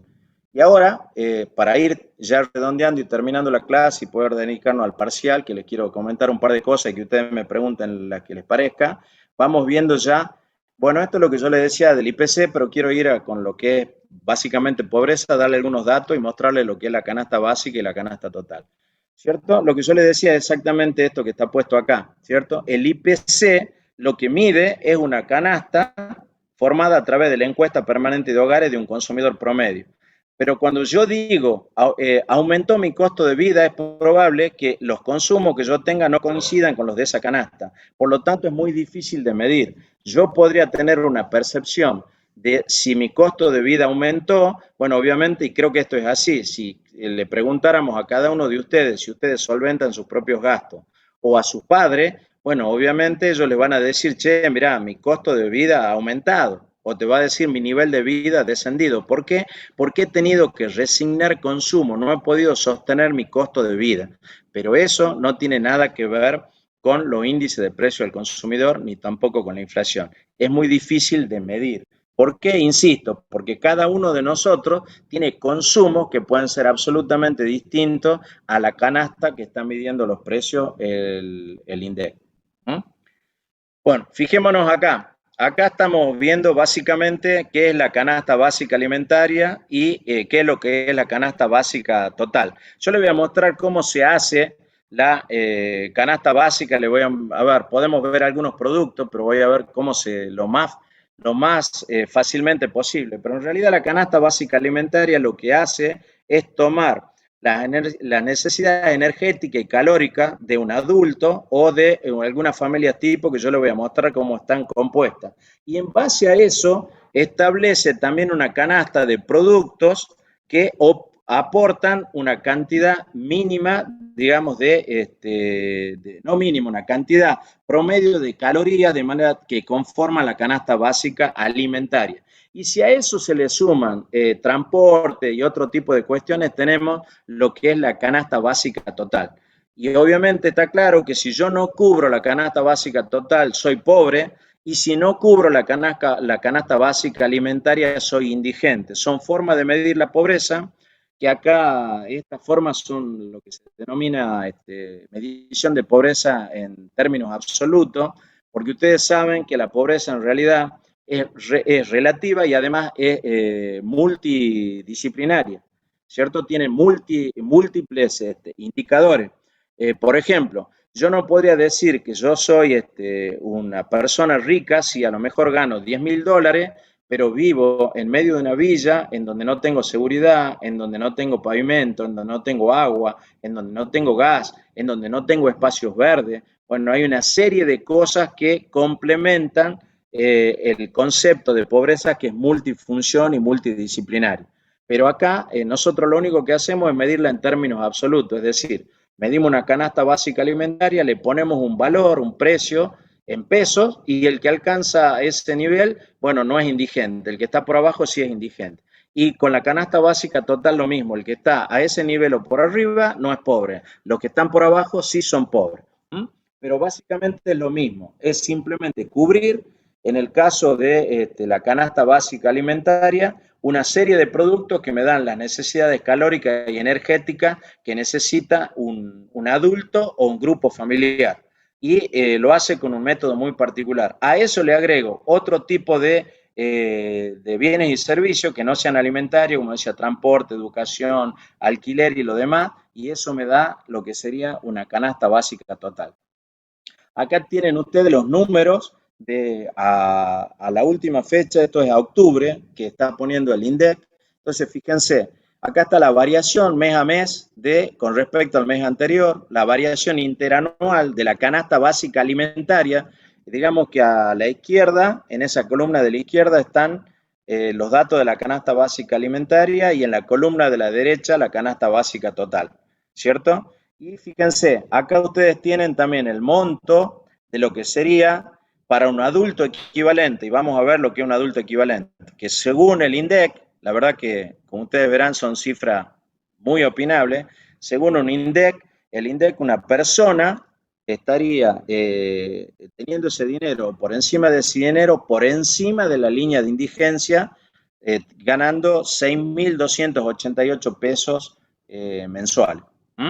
Para un hogar de 3 integrantes, 15.469, de 4, 19.430, y para un hogar de 5 con un ingreso de 20.437, a ver, si ellos pasaran, estarían ahí, digamos, con esa cifra, no estarían, si llegaran a ese nivel no estarían indigentes, serían pobres, ¿cierto? Y acá tenemos lo mismo para la canasta básica total. Fíjense, para un adulto equivalente, la canasta básica total es de 15.280 y tienen los distintos valores que hay para una familia de 3 integrantes, de 4 integrantes y de 5 integrantes, ¿no? Que la de 5 integrantes está cerca de los 50.000 pesos.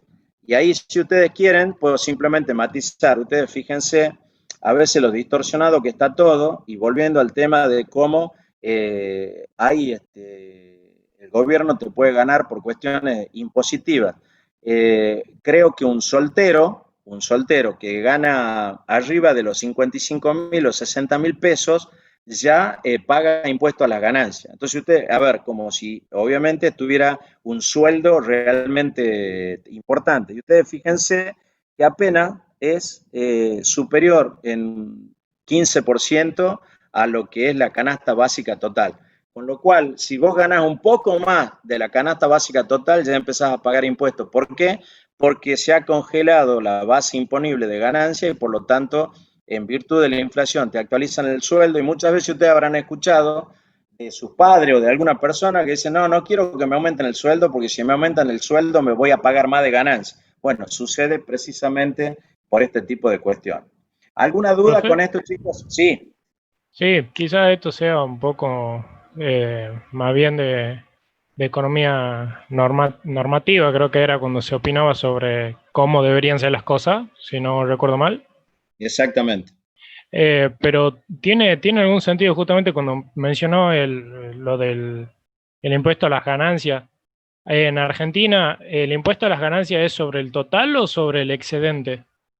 No, sobre algún excedente, porque te descuentan algunas cosas, pero bueno, pero estás hablando de que un tipo que está ganando creo que 60.000 en ingresos brutos, por eso hay que verlo, y se le quitan algunas cosas, creo que algún seguro, A ver, y otras cosas más, si tenés algún familiar a cargo, la verdad que no soy un experto impositivo, pero sí sé que la diferencia que hay entre las personas que empiezan a pagar el impuesto a la ganancia y la canasta básica total es mínima, es mínima. ¿Me entendés? Entonces, la verdad que para algunas cosas vos sos un tipo que tiene ingresos que merecen ser impositivamente, digamos, percibidos. Y por otra parte, te están diciendo que si vos ganas menos de 49.000, sos pobre. A ver, yo te hago una pregunta. ¿Cuántas personas, y vas a ver las cifras al final, cuántas personas conoces vos que estén en un hogar de 4 o 5 personas que ganen más de 50.000? Y yo, Eh, por ejemplo, un empleado de comercio. ¿Alguien sabe cuánto gana un empleado de comercio? ¿Qué será un promedio de 30.000? No tengo idea, por eso lo pregunto, pero vos fíjate que podría pasar y te digo esto más. ¿Cuánto está el salario mínimo vital y móvil sobre qué el piso para fijar los otros techos? ¿Cuánto está? 16.700 Y va a pesos. llegar a 20.000 y chirola, ¿cierto? Entonces vos imaginate, significa que yo necesito ganar 2 salarios mínimos vital y móvil y aún así no llego a la canasta básica total. Por eso yo te digo, esto es una situación que nos va a generar problemas de este tipo. Estos datos que yo les muestro es como para que ustedes lo piensen, lo analicen y vean, che, a ver esto que vos decís, desde el punto de vista normativo, ¿cómo deberían ser las cosas? Un tipo que gana un poco más de la canasta básica debería pagar ganancia o no, o deberíamos eximirlo, o deberías pagar ganancia. A ver, te digo más, creo que el 60% de los jubilados gana menos, la mínima o menos de la mínima. Creo que son 4 millones de jubilados. Y esa mínima es de 18.000 pesos. Entonces yo te hago una pregunta. Un jubilado que tiene que atender a lo mejor su mujer y lo demás, que tiene gastos de medicamentos, que no están contemplados acá.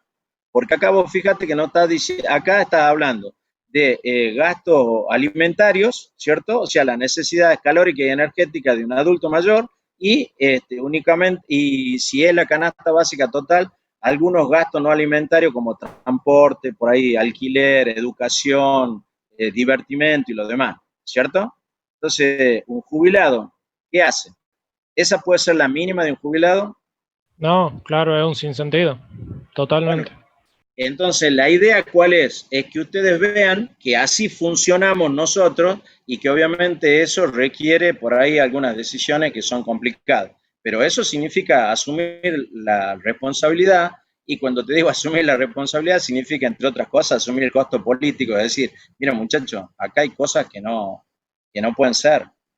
¿Me entendés? Entonces, a ver, y como te digo, para esto que se hace cada vez más evidente, ¿cómo se intenta disimular?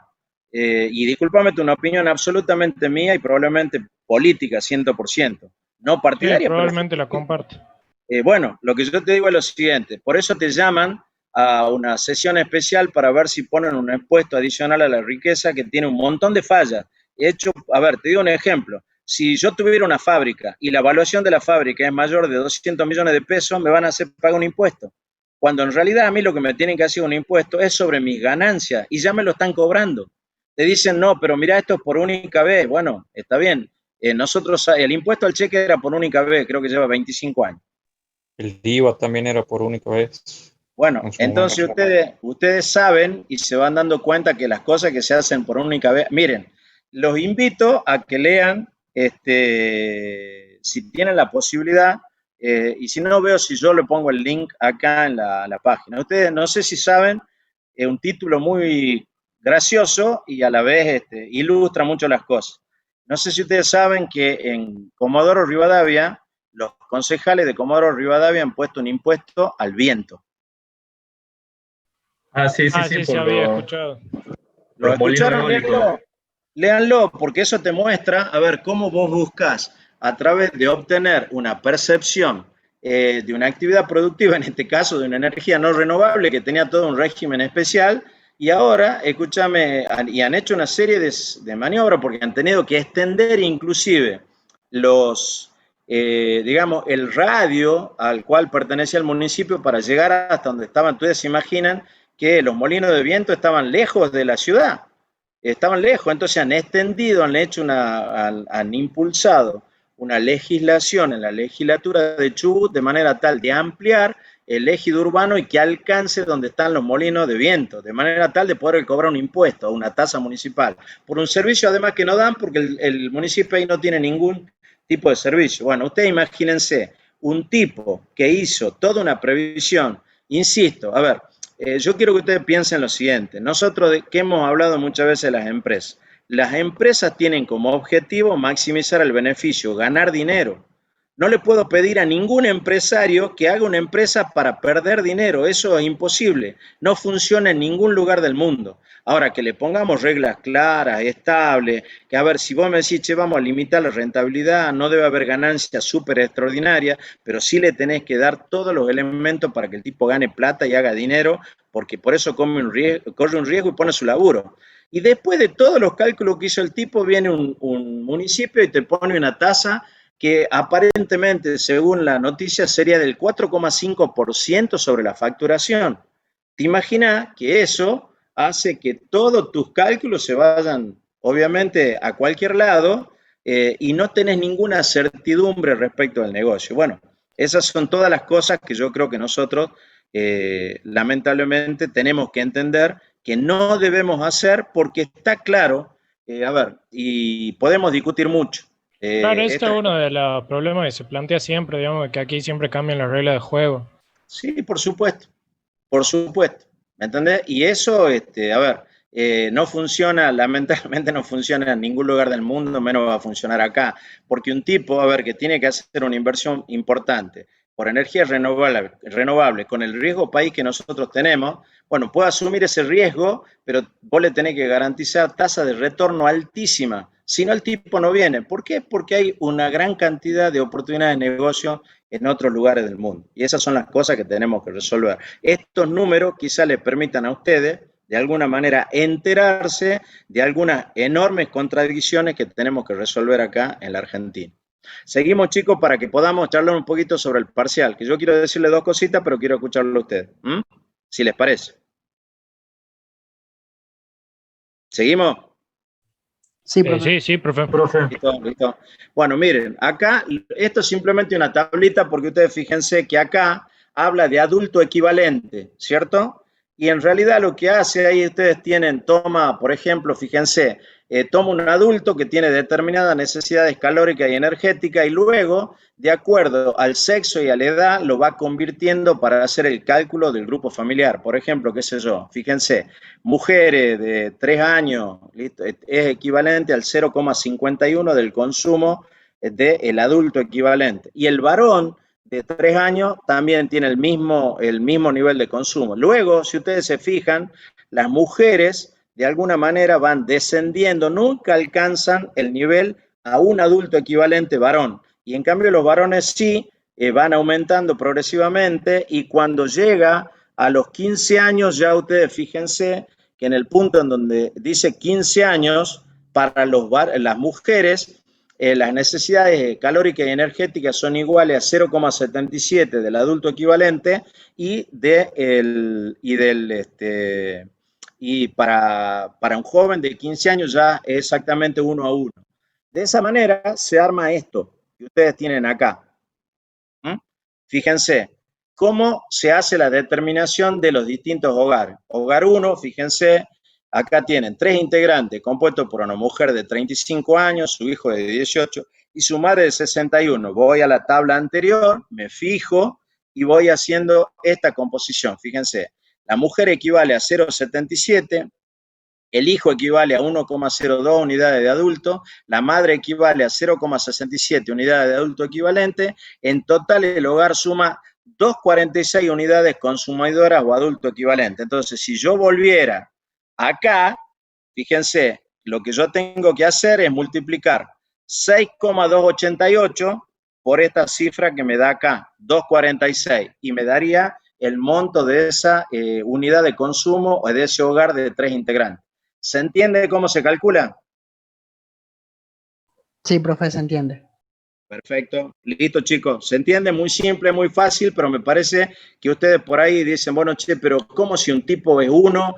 ¿Por qué si son tres debería ser tres veces? Hay que multiplicarlo por tres. No, fíjense que no se multiplica por tres, se multiplica por 2,46.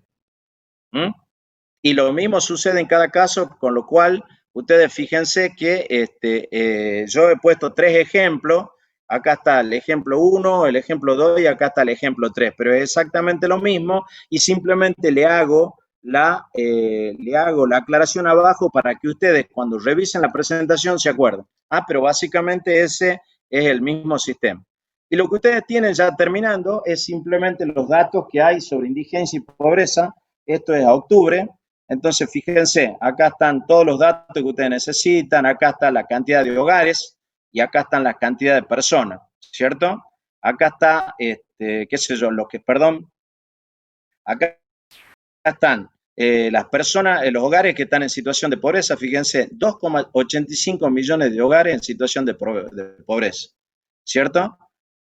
Acá está un pequeño discriminación, el promedio de 4,10 miembros, el ingreso total que tienen por familia, la canasta básica total, promedio del hogar. Bueno, y acá están la cantidad de personas que están en situación de pobreza. Ustedes si se fijan, acá lo que tenemos son 40,9 personas en situación de pobreza que está compuesta de la siguiente forma.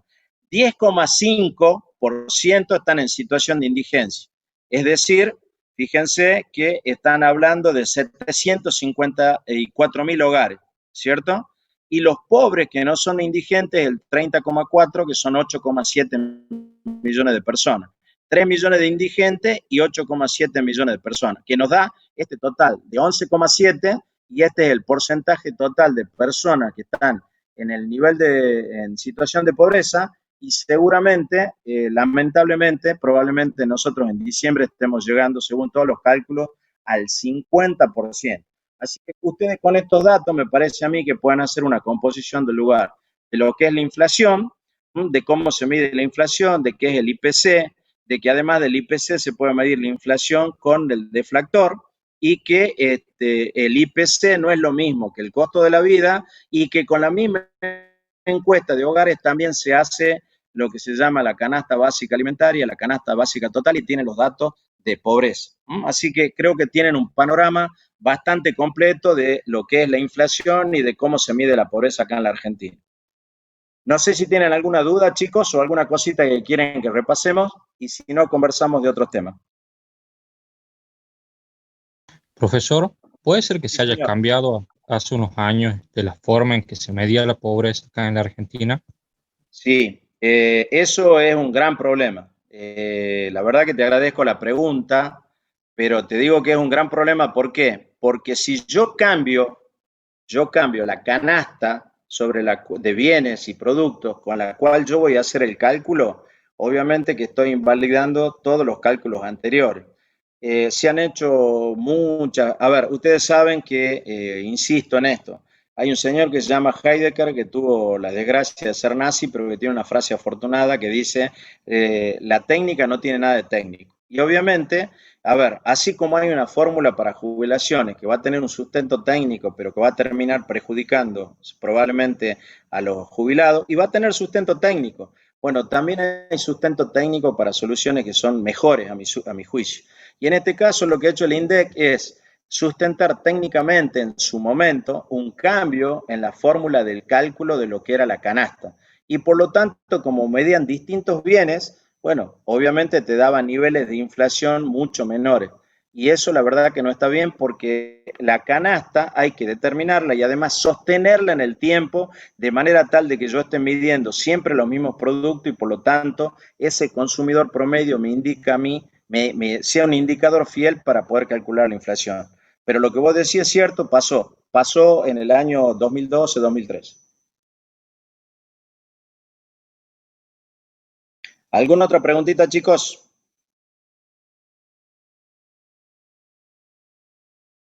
¿Estamos? Bueno, a ver si me ven un poquitito la cara. A ver, chicos, Un par de cositas nada más y les pido por favor que si tienen alguna duda me lo pregunten, es el momento porque ya esta es la última clase que yo voy a tener con ustedes en este año de este tipo. Después podremos tener clase de consulta que vemos cómo en todo caso lo hacemos. La cuestión es así.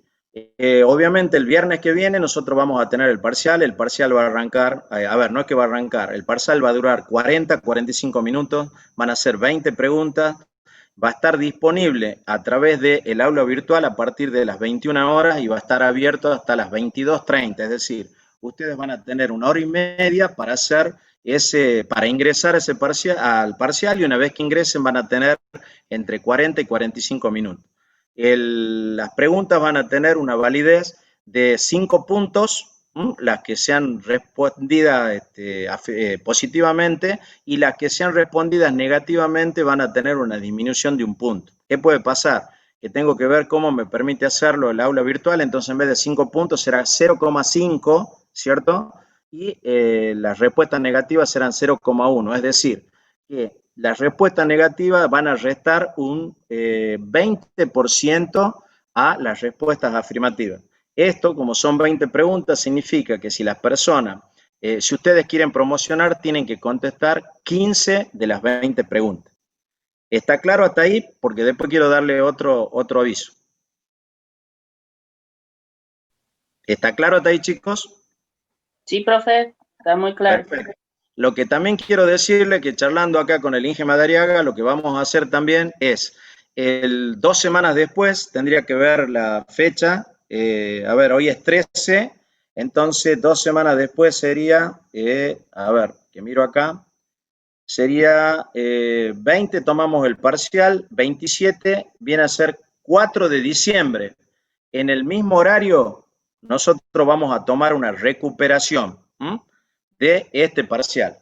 Por cualquier motivo, de manera tal que no haya ningún tipo de dificultad y vamos a tomar la recuperación de manera tal de que si aquellos chicos que, por ejemplo, por algún motivo estuvieron cerca de la promoción y no llegan, también se pueden presentar, pero ya están peleando simplemente la nota para la promoción, ¿cierto? Y los que no se presentaron o los que por algún motivo no aprobaron este parcial, también se van a poder presentar sin problemas a ese parcial en la recuperación. ¿Por qué?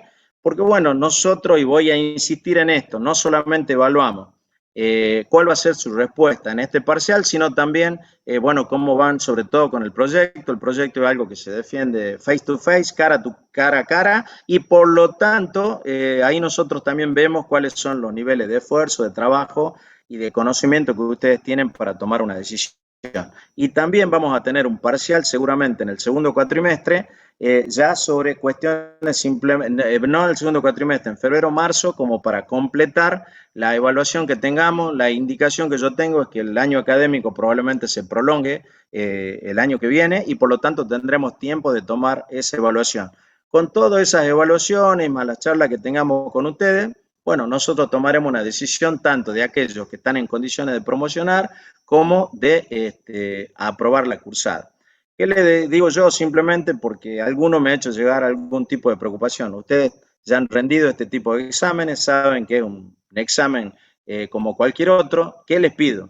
No estudien de memoria, van a tener la bibliografía disponible, pero sí la tienen que tener conocida, porque a lo mejor yo hago una pregunta, la pregunta no va a estar respondida en el libro, pero sí ustedes pueden utilizar el libro si quieren repasar rápidamente algo para poder contestar la pregunta, ¿cierto? Y que en todo caso, cuando miren la bibliografía, traten de comprenderla y de analizarla de manera conceptual y no memorizarla, porque no tiene ningún sentido, porque ustedes la van a tener disponible. El día martes, en la consulta, a las 18 horas, también voy a estar yo, por las dudas ustedes quieran hacer alguna pregunta sobre esta situación, y el día jueves voy a ver si le pido al ingeniero Madariaga que el día martes y los días jueves tengamos consulta conjunta con ustedes y con la gente de civil, de manera tal de que podamos atender a todos los chicos que quieran interiorizarse de alguna cuestión del examen. Y también lo que vamos a hacer, esto que yo le estoy diciendo de manera verbal, lo vamos a hacer una notificación y yo la voy a subir al aula virtual probablemente el lunes, martes, como para que ustedes ya tengan todo esto repasado y sepan, digamos, de cada una de estas cosas que estamos hablando acá. Y también le pediría, somos ahora 19 en el chat, bueno, que de alguna manera le transmitan al resto de sus compañeros cómo va a ser la modalidad, cuál va a ser la duración y que ingresen al aula virtual en donde ahí van a tener especificado estas características que acabo de comentar. ¿Está claro, chicos, o hay alguna pregunta?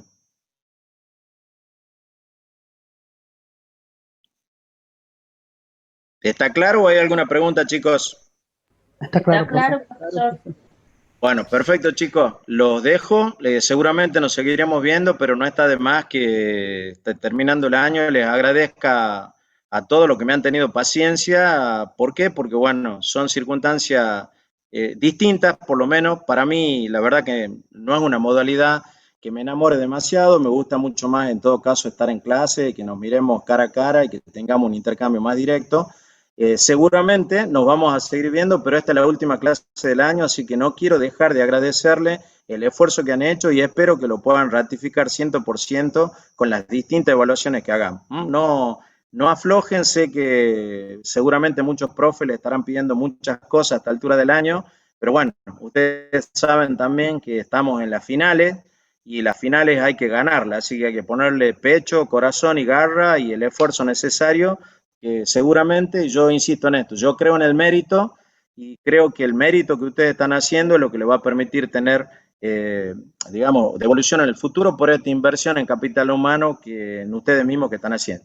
Así que gracias, nos vemos con los que quieran el martes a las 18 horas y seguramente también el jueves como a las 18 horas, ya no va a haber clase a la noche, sino que vamos a tener la consulta a las 18 horas para que ustedes ya tranquilamente tengan todo el tiempo necesario para estudiar. Está claro ese último punto, que vamos a tener consulta a las 18 horas, pero no clase a las 21 horas. ¿Está claro? Sí, profe. profesor. ¿El jueves sería el Perfecto. mismo horario? ¿Cómo? ¿El jueves sería el mismo horario? A las 18 horas. Bien. La consulta, pero te aclaro nuevamente que no vamos a tener clase a la noche. Para que ustedes hagan la consulta y luego después, si quieren, siguen viendo la materia o lo que a ustedes les parezca. Ya a la noche no vamos a tener clase, es lo que quiero decir. Así que si quieren hablar con nosotros, yo les vamos a habilitar una consulta el martes a las 18 horas y el jueves a las 18 horas. Y el día viernes a las 21 horas ya va a estar disponible para que ustedes accedan al aula virtual y al formulario y se va a cerrar a las 22:30. ¿Está claro?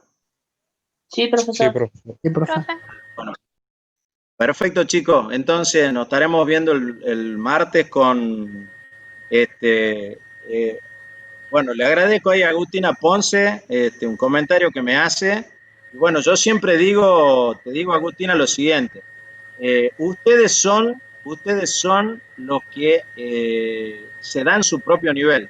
No importa cuál es el nivel de los profes, a ver, no importa a veces la circunstancia, ustedes son los que determinan su propio nivel y ustedes son los que tienen que pelear para hacer lo mejor que puedan ser. Y yo les aseguro que si hacen eso, van a tener un gran éxito profesional y seguramente en su vida personal.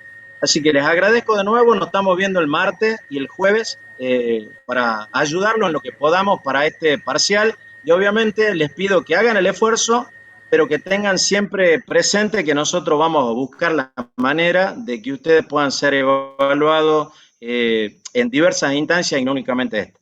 Sí les pido que hagan el esfuerzo y se presenten en este, si no pueden en el otro, si tienen que recuperar que lo hagan, porque nosotros valoramos ese tipo de actitud. Así que buenas noches ya y que disfruten el fin de semana. Buenas noches, profe. Buenas Nos noches, estamos profe. viendo. Gracias, profe. Saludos, profe. Gracias por todo. Buenas noches, profe. Muchas gracias. ¿Profe? ¿Profe? Sí, sí. Yo tengo una consulta, si lo puedo hacer en Decime, no privado. sé quién habla. Sí, Artur. Cuando se vayan todos los chicos, lo hacemos. Bueno, Sí, vos quedate y el resto ya va saliendo.